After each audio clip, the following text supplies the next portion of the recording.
Bonjour. Aujourd'hui, je vais vous présenter le projet de règlement PP20 2025 qui vient modifier le règlement de zonage. C'est un règlement qui a été adopté dans le suite de l'adoption du plan de conservation des milieux naturels et il fait suite également aux modifications qui ont été apportées au plan d'urbanisme. Au début, là, à l'article 2.1, on va venir modifier au niveau des définitions pour rajouter la définition de milieux naturels boisés. Dans le fond, les milieux naturels boisés, c'est des milieux naturels qui vont être identifiés à l'annexe G, érablière protégée et milieux naturels boisés du règlement de zonage. C'est des milieux boisés où est-ce qu'on va encadrer de façon plus sévère un peu au niveau de l'abattage d'arbres qui est potentiel à faire dans ce secteur-là. L'article 2.2, dans le fond, ce qu'on va venir faire, c'est que dans les milieux naturels boisés, quand on permet l'ajout de résidences, on va venir limiter le déboisement potentiel à 500 mètres carrés s'il y a les deux services, égaux aqueduc, 1000 mètres carrés s'il y a un des deux services et à 2500 mètres carrés s'il y a aucun service, donc pas d'égout, pas d'aqueduc.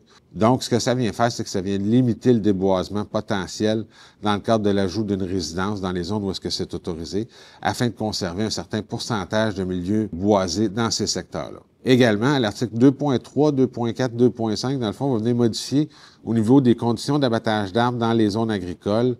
Essentiellement, c'est qu'on va venir reprendre la même chose que pour en zone urbaine au niveau du déboisement potentiel pour l'ajout d'une résidence qui sera autorisée.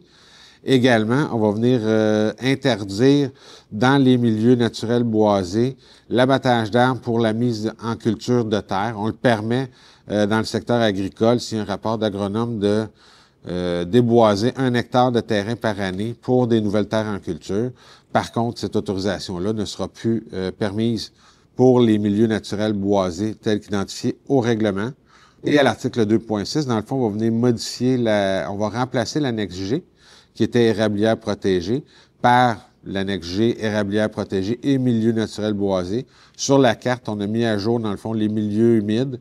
Et également, on est venu identifier les milieux naturels boisés qu'on a définis au niveau de la réglementation pour venir limiter le potentiel de déboisement dans ces secteurs-là. Comme mentionné dans les publics, le premier projet de règlement a été adopté par le Conseil municipal le 2 juillet 2025. Le projet va faire l'objet d'une assemblée publique de consultation qui va être tenue à l'Hôtel de Ville le 23 juillet 2025 à 18h30. Au cours de cette consultation-là, on va expliquer le projet de règlement, les conséquences de son adoption, puis on va entendre les personnes qui désirent s'exprimer sur le sujet. Il est à noter, par contre, que le projet n'est pas soumis à l'approbation des personnes habiles à voter. S'il y a lieu, les commentaires recueillis vont tout de même être transmis au Conseil municipal à l'occasion de l'adoption du règlement lors de la séance du 25 août 2025. On vous invite également à prendre connaissance de l'avis public ainsi que du document intitulé « Calendrier d'adoption » que vous retrouvez dans le même onglet que la présente capsule, lequel va résumer le projet de règlement.